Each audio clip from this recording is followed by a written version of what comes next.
Ito hindi na yata ito naka-okay. Ayan ako.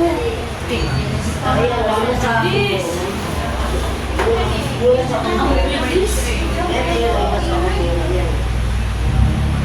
Ano ba pinito nila, Janet? Ano, Myra? Sorry po.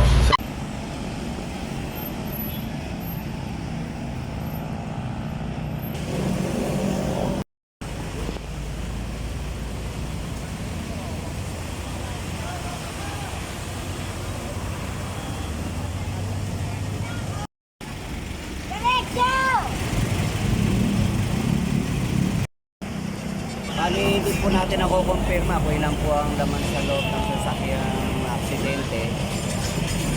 Ayon sa mga nakakita rito, ito puro kami nakaparada. So, may inaantay po. Hamon na tayo budget yung traffic. Opo. Sir, ito po nakasakay dito sa MTV na ito. Sa ngayon po, isa pa lang po nakikita ninyo. Opo, opo. Opo. Bali, isa pa lang. Sir, confirm po, ito pong trailer truck na ito nakaparada po dito sa, basically sa Melapaz Boulevard. Sabi po ng mga nakakita. Nakaparada lang po ito. Dito sa inner lane, sir, ano? Opo. Tapos bumangga po ito, sir. So ngayon, naghihintay po tayo, sir, ng tow truck po para ma-attack itong MTV. Opo. Opo, sir, maraming salamat po.